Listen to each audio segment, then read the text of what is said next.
Romanos 16, a partir do versículo 25.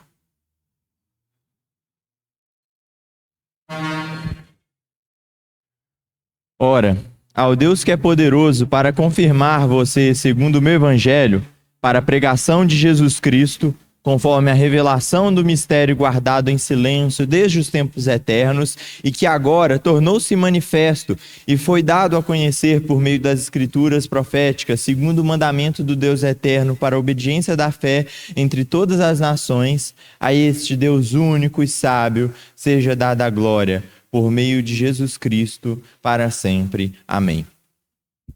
Então, irmãos, os irmãos devem lembrar que semana passada eu comentei com os irmãos que esse tipo de texto, né, em que os autores se dedicam a glorificar ao nosso Senhor, são muito frequentes nas Escrituras.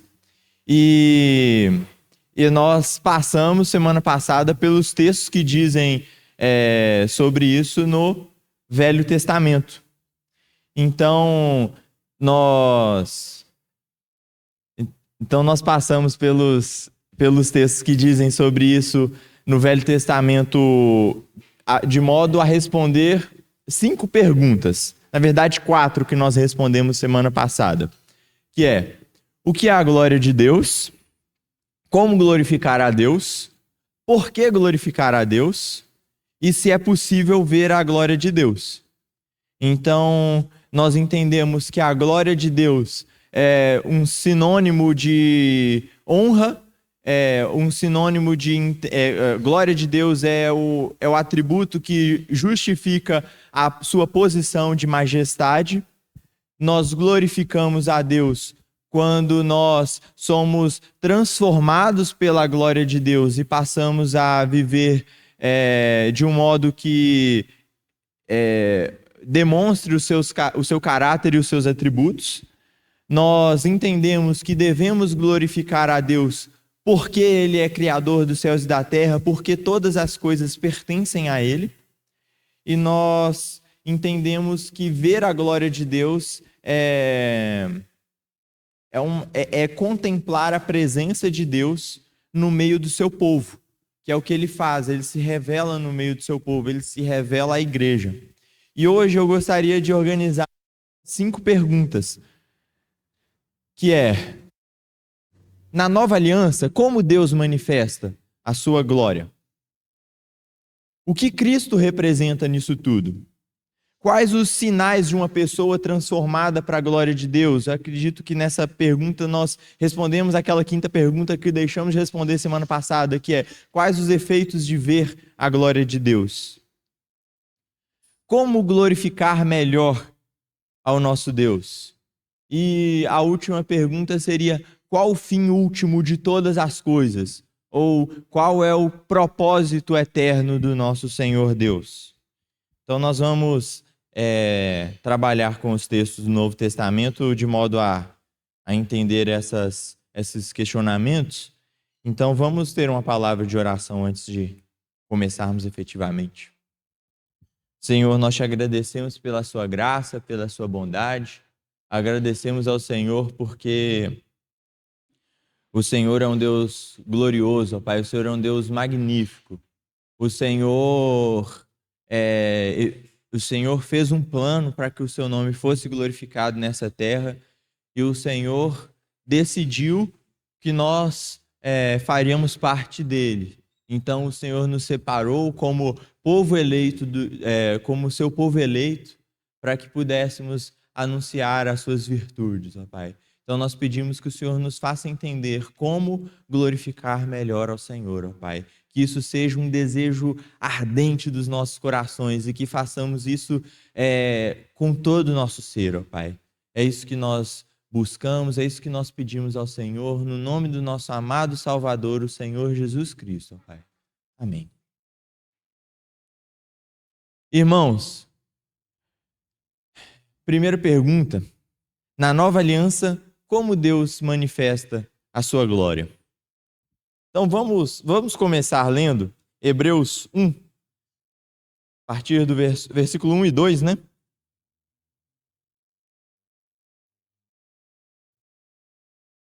Aqui nesse texto,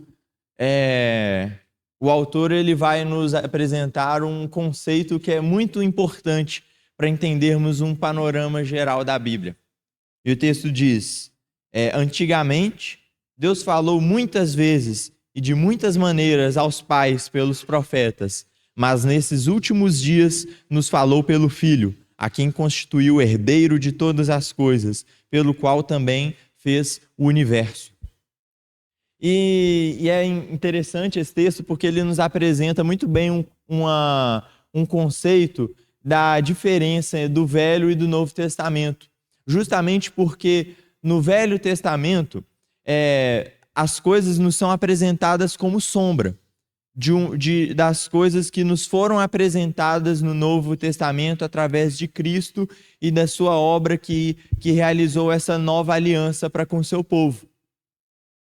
Então, os atos do Senhor, as profecias, os sinais que eram demonstrados, tudo isso eram sombras que apontavam para o Senhor Jesus Cristo. Não por isso que fala que antigamente Deus falou de muitas maneiras pelos pais, pelos profetas, mas hoje ele nos falou pelo Filho, ele nos apresentou aquilo que havia sido anunciado anteriormente, ele nos anunciou pessoalmente através do Senhor Jesus Cristo.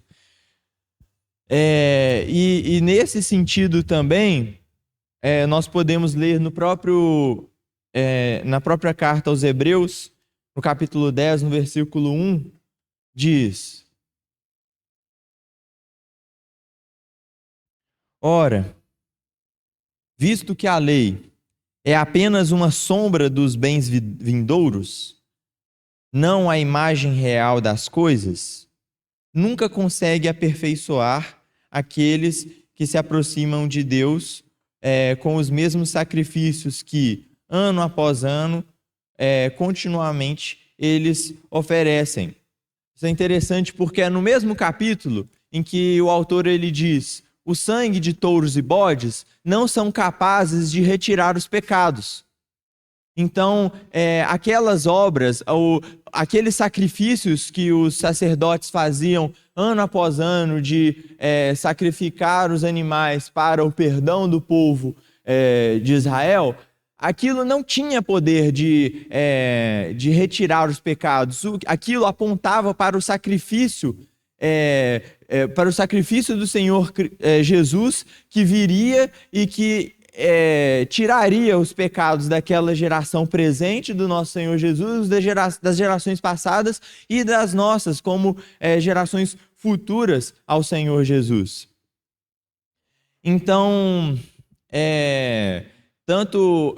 o Senhor ele era glorificado no Velho Testamento através das obras do cumprimento da lei. O Senhor era glorificado no Velho Testamento a partir das maravilhas e dos sinais que eles faziam, que ele fazia no meio do seu povo, através das vitórias em batalhas. Pensem, as inúmeras vezes que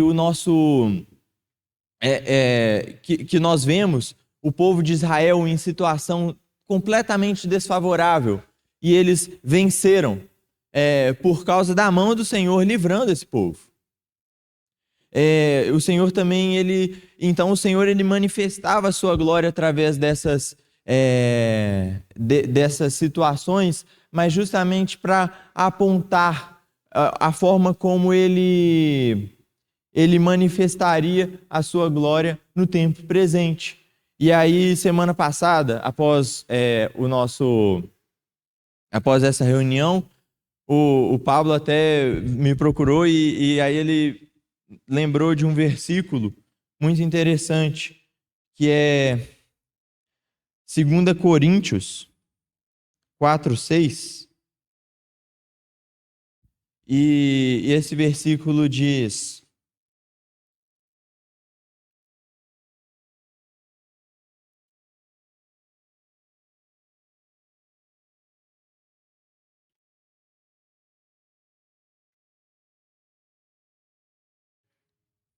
porque Deus que disse, das trevas resplandeça a luz, Ele mesmo resplandeceu em nossos corações para a iluminação do conhecimento da glória de Deus na face de Jesus Cristo. Então, foi até o que o irmão disse comigo semana passada, que o Novo Testamento ele vai abrir uma janela muito mais ampla e muito mais precisa acerca do que é a glória de Deus, porque isso vai ser manifestado no próprio Senhor Jesus. O próprio Senhor Jesus, a partir do próprio Senhor Jesus, o nosso Deus Pai ele vai manifestar a sua glória no Novo Testamento.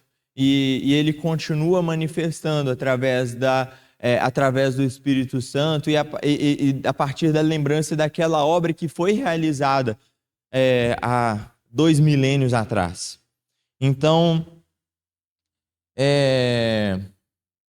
a glória de Deus está impressa na face do nosso Senhor Jesus Cristo. E entendemos que o Senhor Jesus... então, vamos entender melhor, então, o segundo questionamento, que é, então, como que o Senhor Jesus ele faz parte disso tudo? O que as Escrituras dizem sobre o que ele representa nesse assunto da glória de Deus e como ele dialogava com esse assunto? Então, sobre isso, irmãos, eu gostaria que os irmãos pensassem. O que foi o evento mais glorioso, mais esplendoroso que já aconteceu na história dessa terra? Há cerca de 2.000 anos atrás, aconteceu o que foi o evento mais épico já ocorrido. Então, para os irmãos terem noção, pensem. Já pisaram nessa terra homens como Sócrates, Platão, homens que são muito conhecedores de muitas coisas, muito sábios, e eles pisaram nessa terra, dialogaram sobre diversos assuntos, foram extremamente relevantes para a filosofia. Já vieram nessa terra homens como Nikola Tesla, Thomas Edison, que fizeram invenções modernas fabulosas, que nos ajudam hoje no nosso cotidiano. Tivemos grandes homens de guerra. Imaginem, eu nem estou falando de homens como a gente pensa assim no mundo, como Alexandre o Grande, como o Leônidas de Esparta. Imaginem Davi, imaginem Josué, imaginem Gideão. Homens de guerra que estavam em condições completamente desfavoráveis e venceram e conquistaram a vitória. Esses eventos não se comparam. As grandes navegações, a Revolução Industrial, nada disso se compara ao que foi o nascimento do Senhor Jesus em Belém. Nada disso, impossível comparar. Porque o nosso Senhor Jesus, que estava na criação, Ele que é Deus, Ele veio e se manifestou na forma de um bebê, na forma do ser mais frágil possível. E Ele passou a depender de Maria para amamentá-lo, Ele teve que crescer, Ele teve que aprender as coisas com pessoas como nós. O Senhor Jesus, Deus encarnado, viveu no meio de gente pecadora como eu e você. E nesse sentido eu fico muito impressionado ao ler algumas passagens que dizem acerca da vinda do nosso Senhor Jesus aqui nessa terra. Então, vamos ler uma série de textos aqui, irmãos. A maioria do Evangelho de Lucas, tem uma do Evangelho de Mateus aqui.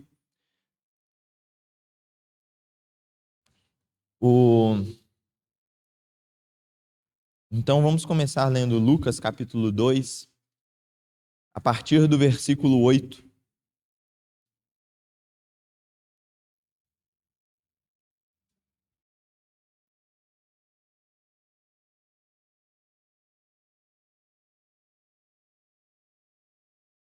Havia naquela mesma região pastores que viviam nos campos e guardavam seus rebanhos durante as vigílias da noite. E um anjo do Senhor desceu aonde eles estavam, e a glória do Senhor brilhou ao redor deles. Eles ficaram tomados de grande temor. O anjo, porém, lhes disse: Não tenham medo. Eu estou aqui para lhe trazer boa nova de grande alegria, que será para todo o povo. E é que hoje, na cidade de Davi, lhes nasceu o Salvador, que é Cristo, o Senhor. Isso servirá a vocês de sinal. Vocês encontrarão uma criança envolta de faixas e deitada em manjedoura. E de repente apareceu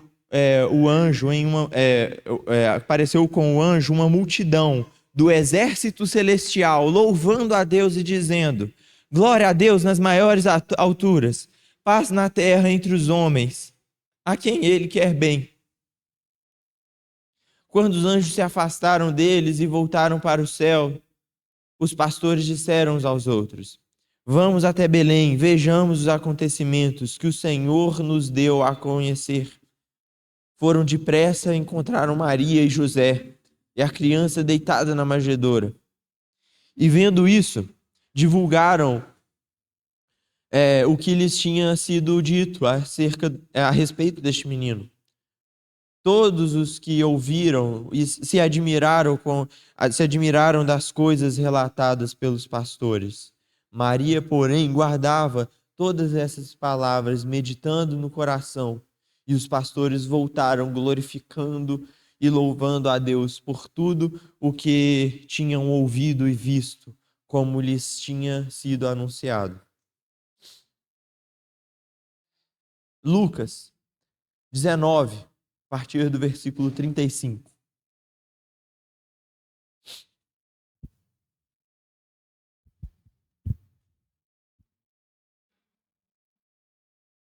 A entrada triunfal do nosso Senhor em Jerusalém.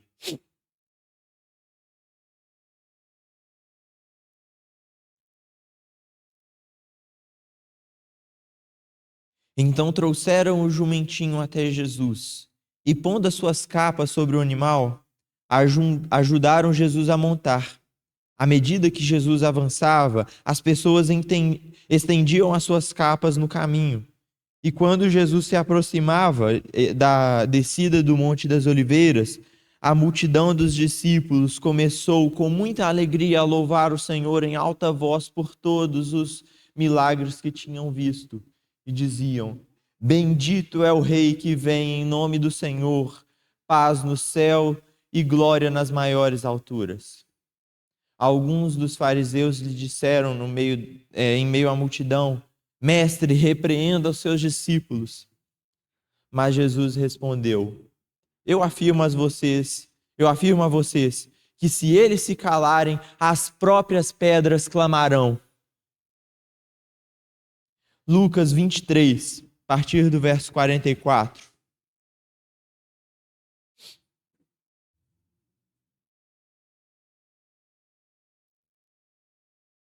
Obrigado, irmão.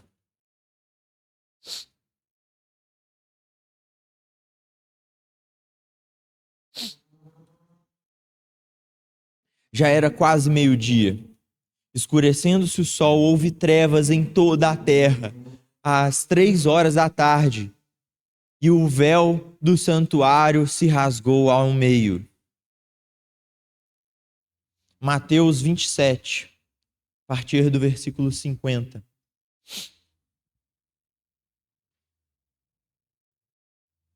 É a mesma ocasião sendo narrada, mas aqui tem uma informação diferente, que também nos revela um pouco do quão glorioso foi esse momento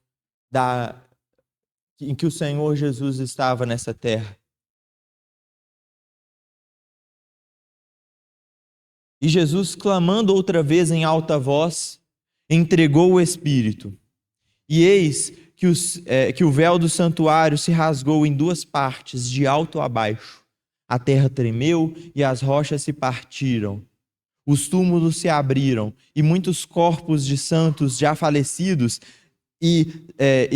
muitos corpos de santos já falecidos ressuscitaram. E saindo dos túmulos, depois da ressurreição de Jesus, entraram na cidade santa e apareceram a muitos.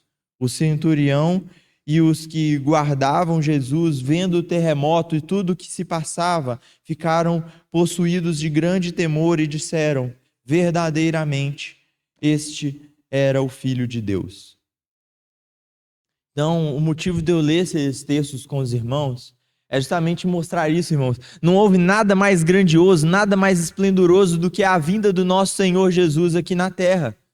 O terremoto aconteceu quando ele morreu. O sol se fez trevas. É impressionante ler os evangelhos e encontrar os relatos de tamanha da sabedoria, da firmeza do nosso Senhor Jesus diante das adversidades, da insistente busca pelo cumprimento da vontade do Pai. Tudo que nós contemplamos nos evangelhos não são 1% daquilo do que deve ter sido presenciar aqueles momentos. O próprio discípulo João, ele relata em seu evangelho, no capítulo 21, versículo 24, ele diz que este é o discípulo que dá testemunho acerca dessas coisas e que as escreveu. Sabemos que o seu testemunho é verdadeiro. Há, porém, ainda muitas outras coisas que Jesus fez. E se todas elas fossem relatadas uma por uma, penso que nem todo o mundo inteiro caberiam livros que seriam os livros que seriam escritos. Então, as obras do Senhor Jesus foram magníficas. Ninguém nunca presenciou algo tão esplendoroso quanto isso. Moisés não fez nada semelhante ao que o Senhor Jesus fez. Isaías, Elias, Eliseu. E por que a vinda de Jesus foi tão esplendorosa assim? E a palavra vai nos falar lá, na continuação daquele texto que nós lemos, de Hebreus 1, nós lemos o versículo 1 e 2, o versículo 3 diz: o Filho que é o resplendor da glória de Deus. E diz que ele sustenta em si mesmo todas as coisas, e havendo feito a purificação dos pecados, ele se assentou à glória de Deus nas alturas. Então, por isso ele herdou um nome, ele se tornou superior aos anjos, e ele herdou um nome que é superior a todos os outros nomes. Então, a vinda do nosso Senhor Jesus, ela foi grandiosa, foi esplendorosa por causa de quem ele é, porque ele é o Filho do Deus invisível. Colossenses 1, a partir do versículo 15, um texto também muito conhecido, vai dizer isso.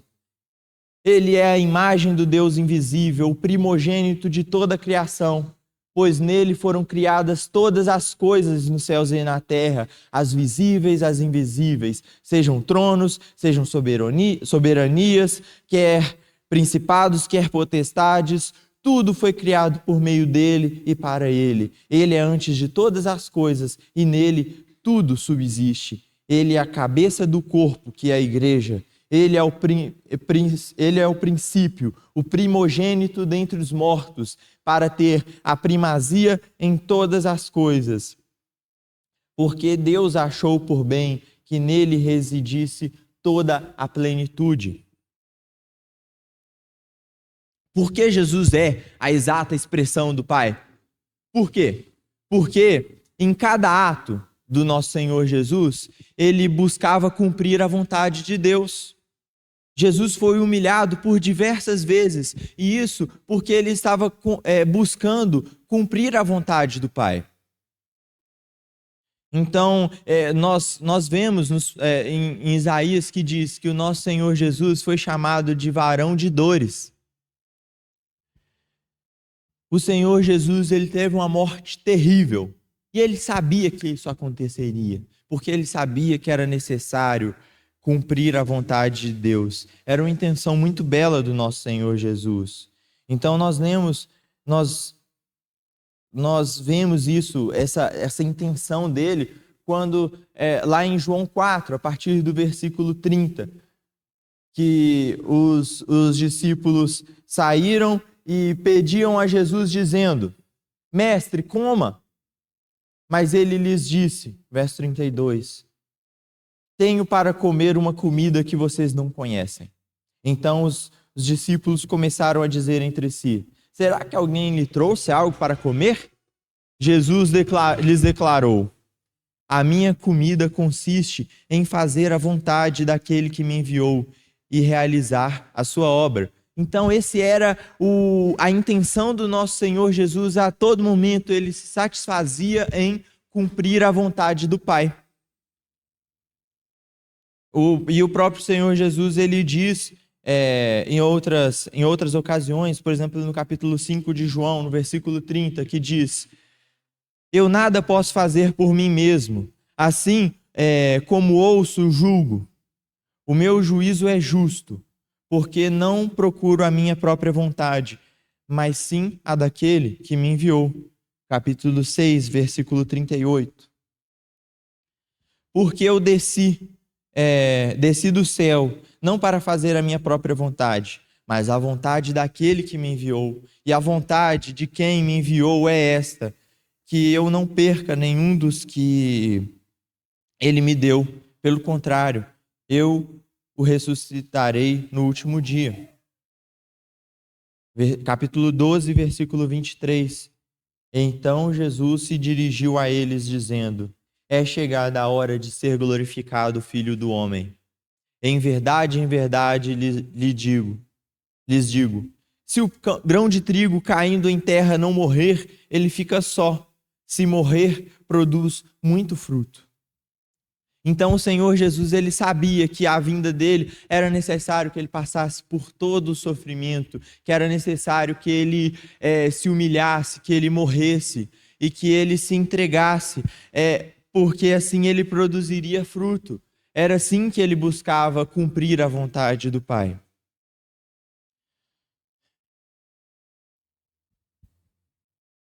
Então, ele, assim, em todos os seus atos, ele demonstrava o caráter irrepreensível do nosso Deus Pai.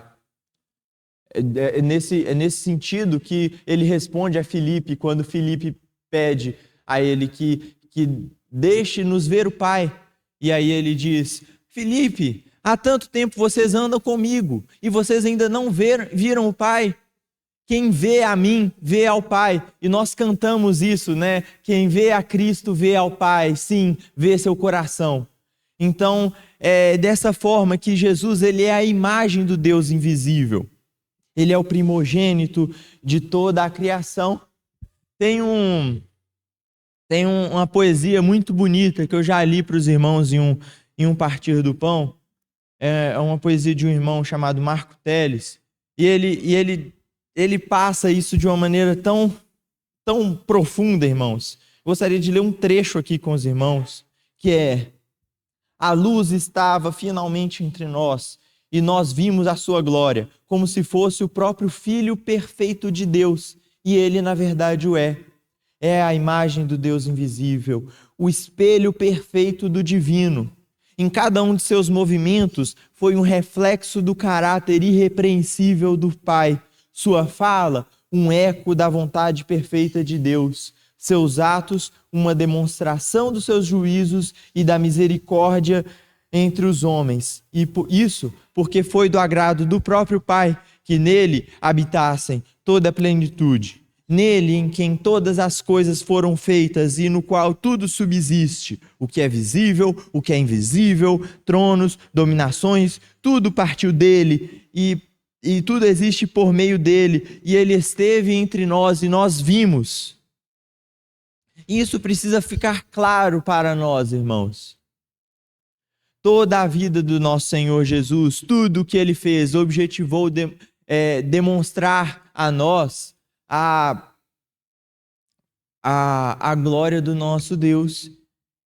E para escancarar isso de uma vez por todas, nós temos Filipenses 2, versículo 5, que Paulo nos encoraja que tenha em nós aquele mesmo sentimento que houve também no Senhor Jesus Cristo.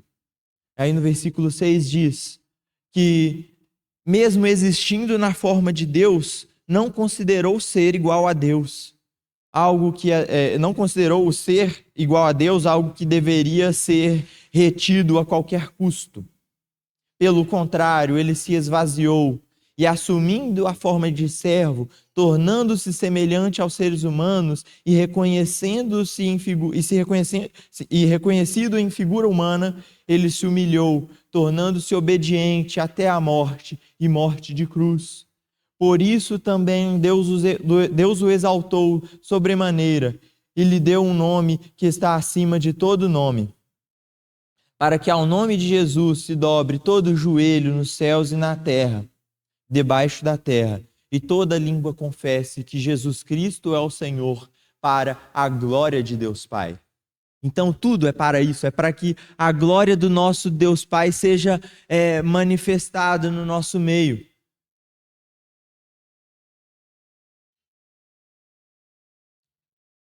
Glorificar ao nosso Senhor é uma ordenança para a igreja. Nós devemos buscar isso, assim como o nosso Senhor Jesus buscou em todas as suas atitudes. E nós vamos voltar mais para frente um pouco nessa questão do nosso Senhor Jesus e o que ele representa nisso tudo. Mas vamos então responder aqui aquele questionamento que nós não respondemos semana passada, de quais os efeitos de ver a glória de Deus. Quais os sinais de uma pessoa transformada pela glória de Deus? Também é um texto bastante conhecido, Romanos 8, versículo 29.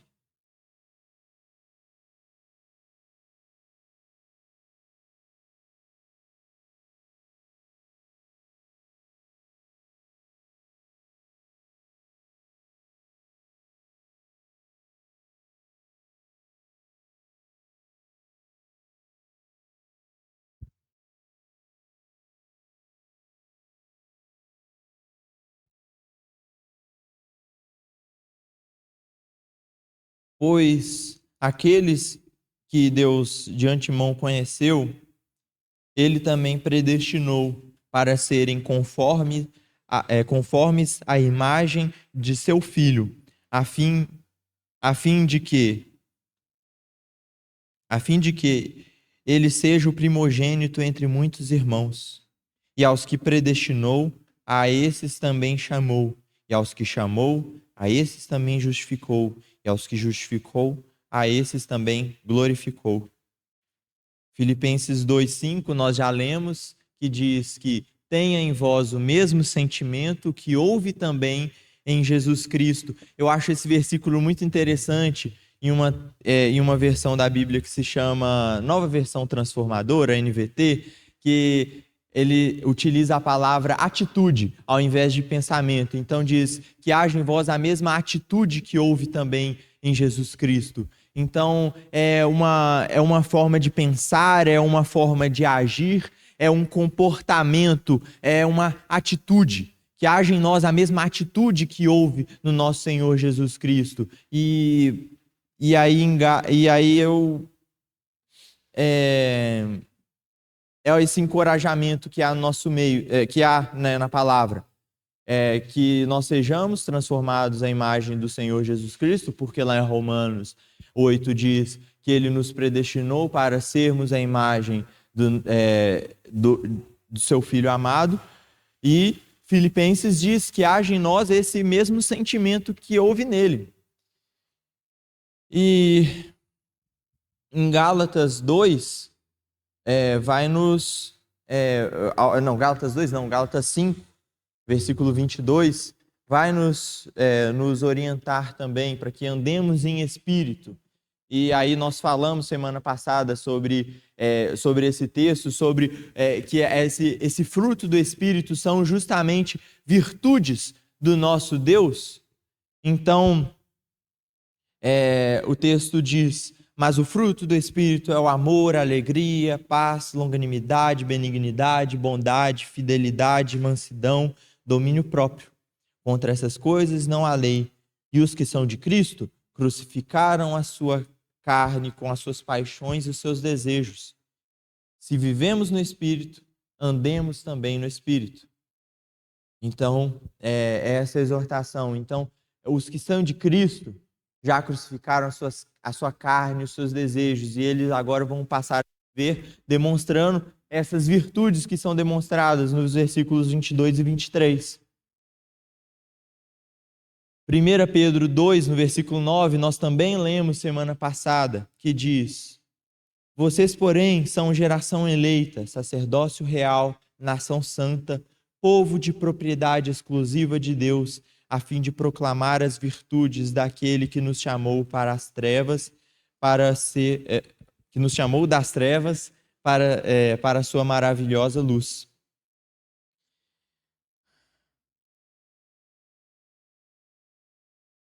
Então o Senhor Jesus, o nosso Deus, ele deseja duas coisas: que sejamos transformados à imagem do nosso Senhor Jesus e que nós vivamos de modo a manifestar as suas virtudes. Então,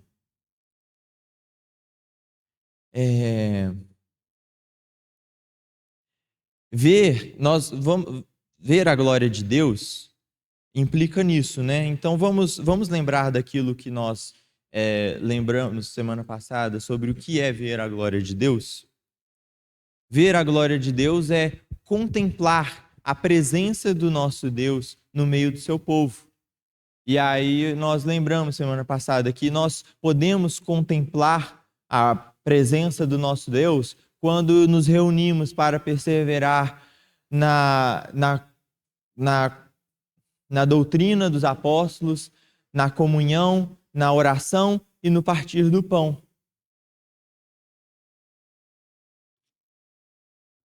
Isso vai implicar em alguns efeitos para a nossa vida. 1. Coração transformado. 2. Uma atitude semelhante à do nosso Senhor Jesus Cristo. E 3. Uma vida que reflete o seu caráter. Então, então vamos entender o que é ter um coração transformado à imagem do nosso Senhor. Na palavra fala, né, que o nosso Senhor Jesus, ele era manso e humilde de coração. E há uma ladainha, que é uma oração muito bonita, que eu fui muito edificado com a leitura dela. Eu gostaria de lê-la para os irmãos. Eu acho que ela vai passar um pouco do que é ser manso e humilde, como nosso Senhor Jesus foi. Ela diz assim, ela é uma oração, né? Então ela começa assim: Senhor, tende piedade de nós. Cristo, tende piedade de nós. Senhor, tende piedade de nós. Jesus, manso e humilde de coração, ouvi-nos. Jesus, manso e humilde de coração, atendei-nos. Jesus, manso e humilde de coração, fazei o nosso coração semelhante ao teu. Do desejo de ser estimado, livrai-me, Jesus. Do desejo de ser amado, livrai-me, Jesus. Do desejo de ser procurado, livrai-me, Jesus. Do desejo de ser louvado, livrai-me, Jesus. Do desejo de ser honrado, livrai-me, Jesus. Do desejo de ser preferido, livrai-me, Jesus. Do desejo de ser consultado, livrai-me, Jesus.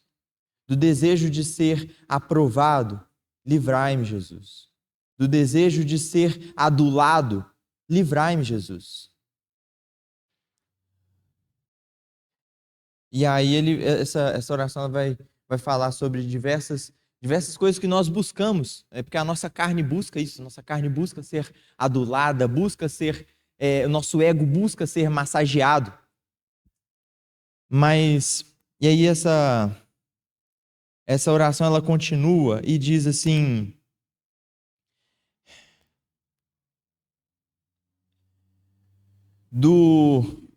que os outros sejam mais amados do que eu, concedei-me a graça de desejá-lo.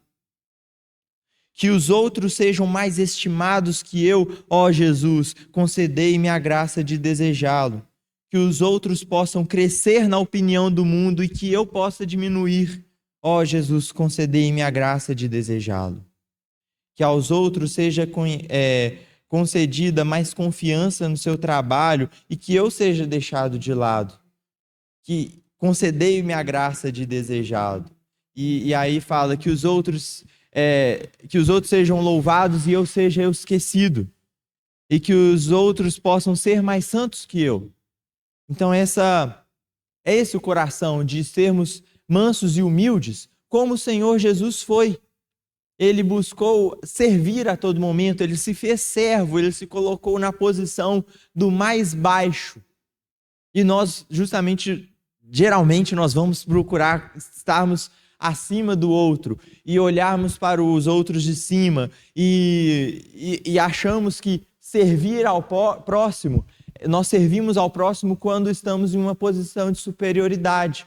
Mas é justamente o contrário, nós servimos ao nosso próximo quando nos reconhecemos em uma posição inferior e entendemos que o nosso próximo é superior a nós em honra. Essa atitude do nosso Senhor Jesus, que age em nós, é uma atitude semelhante. Aí é esse texto de Filipenses 2, que ele se fez servo. Ele fez isso para que o nome do nosso Deus Pai, fosse glorificado. E uma vida que reflete o seu caráter. É uma vida que busca manifestar aquelas virtudes do nosso Senhor Deus. E assim nós podemos glorificar melhor ao nosso Senhor, se buscamos demonstrar isso. Então, nós fizemos essa pergunta semana passada e buscamos responder através dos textos, como glorificar melhor a Deus?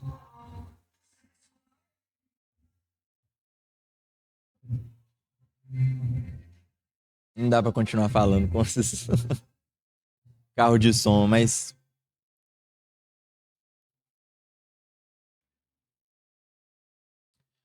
como podemos glorificar melhor ao nosso Senhor Deus, ao nosso Deus? A palavra vai. Eu busquei duas perspectivas diferentes, são duas perspectivas complementares que nós lemos naquele texto já passado, de João 4, que Jesus diz que a sua comida era fazer a vontade do Pai. E ele diz, no versículo 34 de João 4, Jesus lhes declarou: a minha comida consiste em fazer a vontade daquele que me enviou. E realizar as suas obras. E aí eu gostaria que os irmãos buscassem entender esse texto a partir de dois focos diferentes. Nós vamos ler esse texto a partir de dois focos. Um, no dever, nessa vontade. Então, dever no sinônimo de obediência. Então, Jesus buscando ser obediente ao Pai. E o outro foco seria na comida, na satisfação que a comida traz. Então, quando Jesus fala que a sua comida era fazer a vontade do Pai, nós podemos entender esse texto a partir de um sentido de que ele tinha como prioridade obedecer a Deus. Então, Jesus ele diz isso no Sermão do Monte, em Mateus 6,33, quando diz: buscai primeiro o seu reino e a sua justiça, e as outras coisas serão acrescentadas. Que outras coisas? Lá ele estava falando de comida, de vestimentas, mas buscai primeiro, em primeiro lugar, o reino de Deus e a sua justiça. Nós temos salmos muito conhecidos, como o Salmo 37, que diz: confie no Senhor e faça o bem, habite na terra e alimente-se da verdade, agrade-se do Senhor, e Ele satisfará os desejos do seu coração. Entregue o seu caminho ao Senhor, confie nele e o mais Ele fará. E aí, numa leitura bem mal feita e mal intencionada desses textos, nós podemos entender que esse salmo ele quer dizer que eu vou me agradar do Senhor, eu vou buscar me agradar dele, e aquilo que eu desejo, ele vai me dar. Então eu quero um carro novo, eu quero aquela casa dos sonhos, eu quero aquela condição de trabalho específica. E na verdade, irmãos, o texto ele não quer dizer isso. O texto quer que nós reflitamos que o que um coração que se agrada da vontade do Pai deseja. Coração que se agrada da vontade do Pai, esse coração vai desejar o cumprimento dessa vontade. Não vai desejar coisas carnais, vai buscar o próprio Deus. Então, buscar em primeiro lugar o seu reino e a sua justiça. E aí essas demais coisas que serão acrescentadas, não é porque nós vamos pedir e vamos buscar, é porque o nosso Deus, ele vai suprir essas outras necessidades. Então, nesse sentido de buscar conhecer a vontade de Deus e nos agradarmos dessa vontade, nos agradarmos da justiça de Deus, é que Paulo ele inicia duas cartas, Filipenses e Colossenses. Paulo inicia essas cartas orando para que os irmãos fossem cheios do pleno conhecimento da vontade de Deus. Então, Colossenses 1, versículo 9, Paulo ora aqui: por essa razão, também nós, desde o dia que soubemos disso, não deixamos de orar por vocês, para que transbordem do pleno conhecimento da vontade de Deus, em toda sabedoria e entendimento espiritual. Dessa maneira, poderão viver de modo digno do Senhor, para o seu inteiro agrado, frutificando em toda boa obra e crescendo no conhecimento de Deus. Assim, vocês serão fortalecidos com todo o poder, segundo a força da sua glória, em toda perseverança e paciência com alegria, dando graças ao Pai que os capacitou a participar da herança dos santos na luz. Então, essa oração, que sejamos cheios do pleno conhecimento da vontade de Deus. E Filipenses 1, também no versículo 9, diz: e também faço essa oração, que o amor de vocês aumente mais e mais em conhecimento e toda a percepção, para que vocês aprovem as coisas excelentes e sejam sinceros e inculpáveis para o dia de Cristo, cheios do fruto de justiça que vem por meio de Cristo Jesus para a glória e louvor de Deus.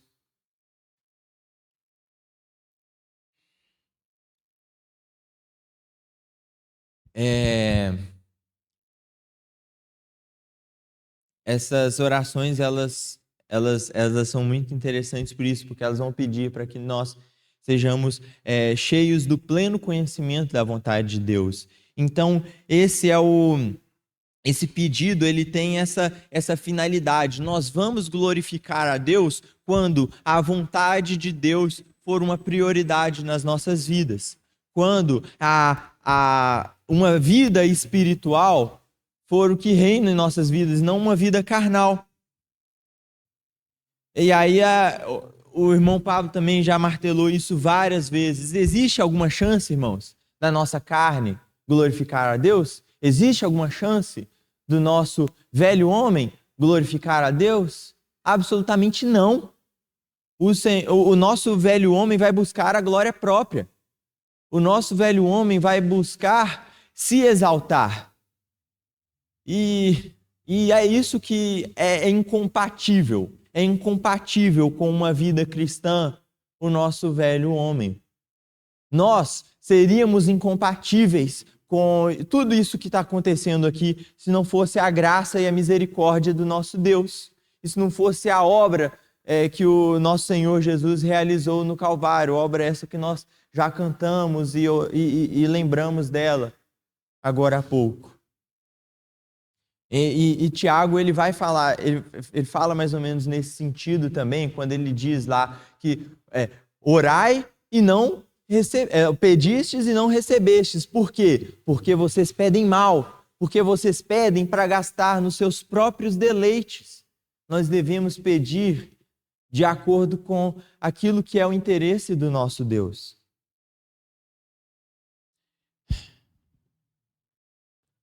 E existe a segunda perspectiva, o segundo foco de João 4, que é focarmos na comida, no sentido de focarmos na satisfação.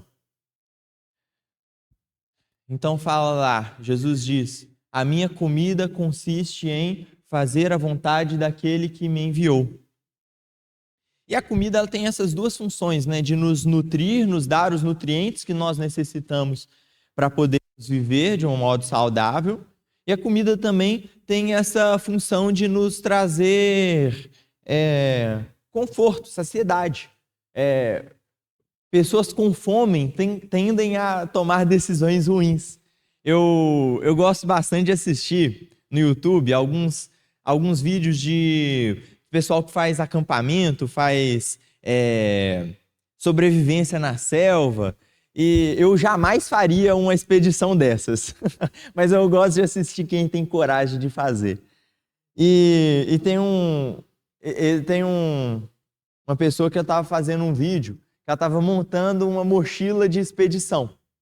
E aí ela estava montando com alguns equipamentos que ela julgava necessários, aí lá tinha algumas facas táticas, caso ele precisasse cortar uma corda, caso ele precisasse preparar uma comida de última hora na selva, algumas barrinhas para ele poder botar fogo com extrema facilidade, caso ele precisasse de fogo, e comida. Algumas comidas tipo barra de cereal, essas comidas pequenas que têm um alto valor calórico para que ele pudesse ficar muito tempo com pouca comida. E aí ele falou assim, muitas pessoas menosprezam isso aqui. Elas não levam comida. Porque, eu estou na selva, eu posso muito bem matar uma galinha, eu posso achar um rio e pegar algum peixe para eu poder comer, e tá tudo bem, eu sobrevivo. Mas aí ele falou assim, mas você vai ficando com fome, e você vai passando a tomar decisões ruins, e isso eventualmente pode colocar a sua vida em risco. Então, a comida, ela tem ela nos faz nos sentirmos melhor, e assim nós podemos até mesmo tomar decisões melhores. E aí, com base naqueles mesmos textos que nós lemos, olhando para a comida ser a vontade do Pai, nós podemos olhar para aquele texto que nós já lemos também no Salmo 37 e também no Salmo 100, olharmos quando o Salmo fala, agrada-te do Senhor, ou servir ao Senhor com alegria. Filipenses 4 também vai dizer, alegrai-vos no Senhor. E ele repete, alegrai-vos. Então, e aí nós lembramos semana passada do Salmo 53, acho que é 53, que Davi diz que ele busca o Senhor como a terra seca precisa... Oi? 63. Como a terra seca. Tem também o Salmo 42, que diz que assim como a corça suspira pelas águas, assim por ti, ó Deus, suspira a minha alma. Então, e aí fala, né? A minha alma tem sede de Deus, do Deus vivo. Então, nós precisamos entender isso. Precisamos encontrar no Senhor contentamento. Paulo fala em Filipenses 4, também, um texto maravilhoso, que fala, e digo isso, no versículo 11, não porque esteja necessitado, mas porque aprendi a viver contente. Aí, por contente, algumas pessoas entendem que é alegre, que é feliz, sempre com um sorriso no rosto. Mas é contente nesse sentido de satisfeito. Ele aprendeu a viver contente em toda e qualquer situação. Sei passar necessidade, sei o que é ter abundância. Aprendi o segredo em toda e qualquer circunstância, tanto de estar alimentado como de ter fome. Também de ter em abundância, como de passar necessidade. Tudo posso naquele que me fortalece. Outro texto muito mal interpretado por aí. Porque esse texto ele vai falar justamente sobre isso. Se estamos passando por necessidades, se estamos passando por um momento de fartura, não importa, nós estamos satisfeitos. É no Senhor. No Senhor que encontramos o nosso contentamento. E aí, lembrando, que eu falei muita coisa e aí para lembrar qual pergunta que nós estamos respondendo, né? Como que podemos glorificar melhor ao nosso Senhor? Nesse sentido, e aí tem um livro muito, muito bom do irmão John Piper, que ele tem um parágrafo lá que ele diz algo que é muito, muito bonito, muito impressionante. Ele diz assim: a glória do pão consiste em que ele satisfaz. A glória da água viva está no fato de que ela sacia a sede. Não honramos a água refrescante, autorrenovadora e pura que desce da fonte da montanha quando lhe damos por contribuição dezenas de baldes. Honramos a fonte por sentirmos sede, ajoelharmos-nos e bebermos com gozo e em seguida dizermos que prosseguimos nossa jornada com força proveniente da fonte. E a fonte da montanha é mais glorificada quando mais nos satisfazemos com a sua água. E aí o Paulo também já citou essa frase do irmão John Piper, que ele diz isso: o Senhor é mais glorificado em nós quando nós estamos mais satisfeitos nele.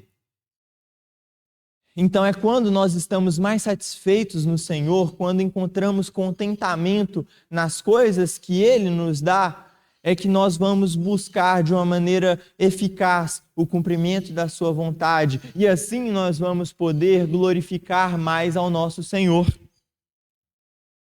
Já é 12:00. E eu vou pedir um pouquinho de paciência dos irmãos, que eu já estou quase terminando. Porque agora eu vou para a última pergunta, o último ponto aqui da mensagem, que é esse último questionamento mesmo. Qual é o fim de todas as coisas? E eu acho que essa pergunta ela é muito importante nós entendermos isso, porque se nós entendemos o que Deus deseja no fim de todas as coisas, nós vamos também entender como devemos agir agora para cumprir essa vontade do nosso Deus. É o propósito eterno de Deus que Ele seja glorificado a partir de todas as coisas. O propósito dele é que todas as coisas nessa terra, toda a sua criação, glorifique o seu santo nome. E aí, eu gostaria de ler com alguns irmãos 5 passagens de Apocalipse. São 5 doxologias apocalípticas que eu acho esses textos maravilhosos e gostaria de ler com os irmãos. Primeiro, Apocalipse 4:8. Aqui são os 4 seres viventes. Um tem rosto de homem, outro tem rosto de leão, outro tem rosto de boi e o outro tem um rosto de águia. E eles clamam: Santo, Santo, Santo é o Senhor Deus Todo-Poderoso, que era e que é e que há de vir. E aí, o que isso quer dizer, né? Por que esses quatro seres viventes, por que mencionar essas características deles? É interessante porque cada característica dessas vai dizer respeito a como o Senhor ele será glorificado a partir da ordem que ele deu em toda a sua criação. Então, o leão representa a retidão real e o ódio ao mal, a equidade. O leão ele vai mostrar isso, esse caráter do nosso Senhor. O boi vai representar a força de trabalho, uma diligência laboriosa, que o Senhor ele também a partir dessa imagem que o Senhor ele veio também como um servo. O ser humano vai representar a imagem de Deus, a imagem que o Senhor nos fez, a sua imagem e semelhança também para ser glorificado. E a águia é uma contemplação da verdade celeste. A águia, as aves têm esse poder de ver tudo por cima. Poder esse que nós não temos porque não voamos, somos terrenos, né, da terra. Apocalipse 11. E aqui os 24 anciãos.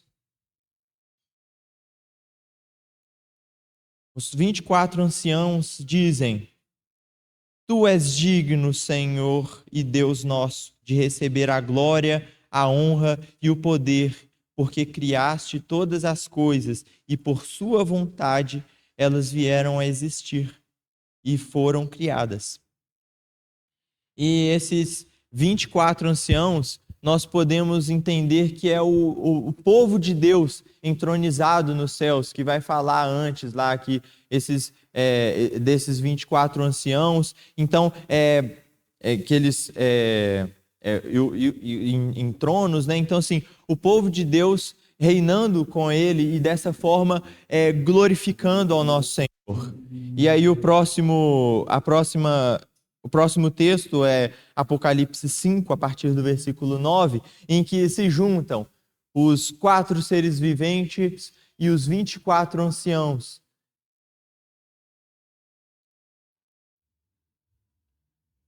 E esse texto diz: Digno és de pegar o livro e de quebrar os selos, porque foste morto e com seu sangue compraste para Deus os que procedem de toda tribo, língua, povo e nação. E para o nosso Deus os constituíste reino e sacerdote, e eles reinarão sobre a terra. E em Apocalipse 5, versículo 12, vai acrescentar mais todos os milhares de anjos. E diz: Digno é o Cordeiro que foi morto, de receber o poder, a riqueza, a sabedoria e a força, a honra e a glória e o louvor. Então, os anjos do nosso Senhor, eles também glorificarão a Ele.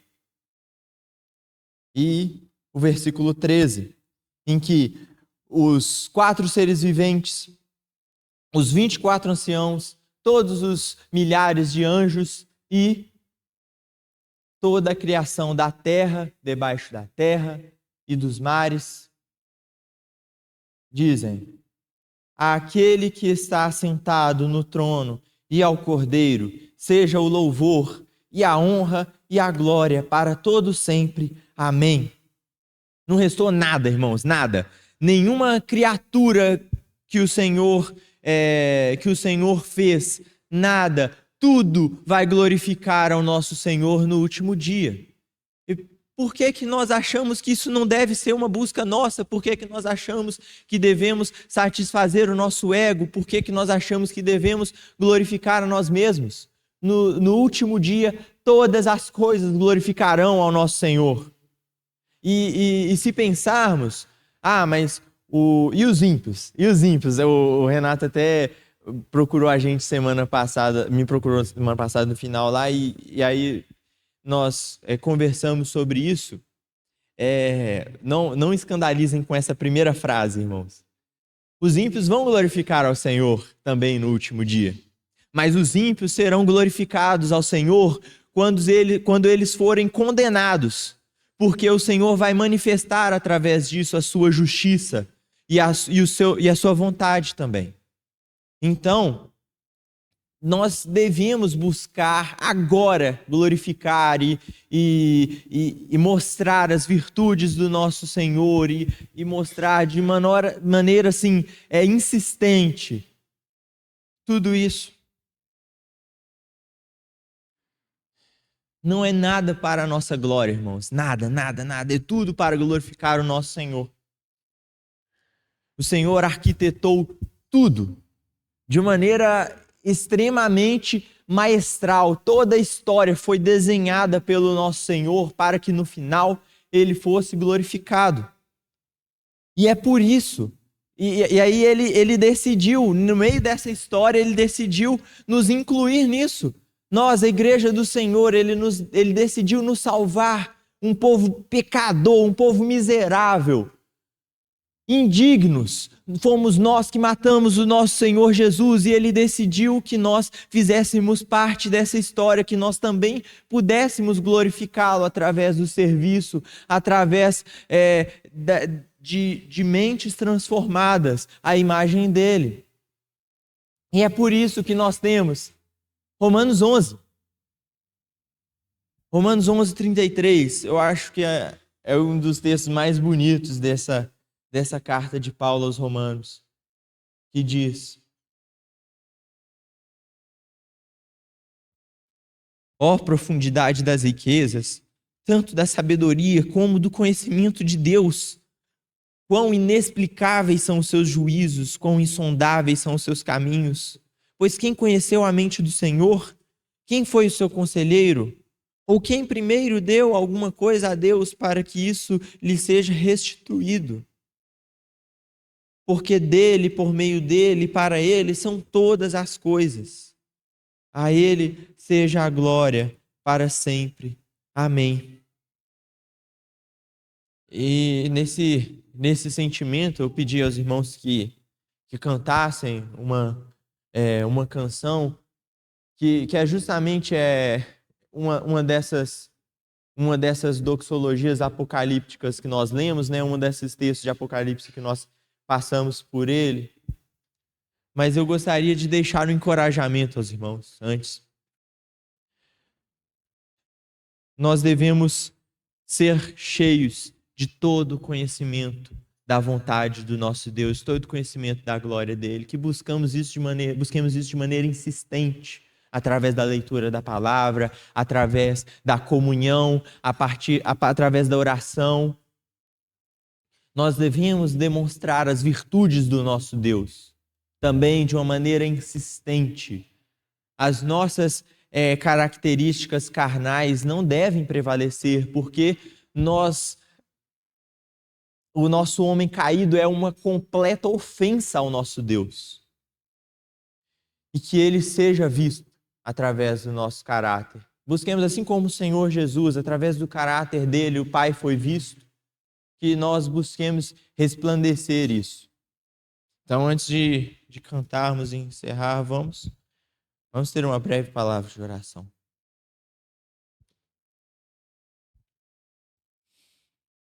Ó Senhor, a Ti, Pai, Rei eterno, imortal, Deus único, que nos guarda de tropeçar. E o Senhor nos mantém firmes para nos apresentarmos puros diante da Sua glória, ó Pai. A Ti, ó Deus, seja a glória, a honra e o domínio por todo sempre, ó Pai. É isso que nós oramos, é isso que nós desejamos que o Senhor faça com as nossas vidas, ó Pai.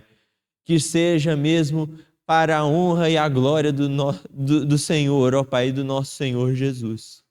Oramos isso no nome dele mesmo, Pai. Amém.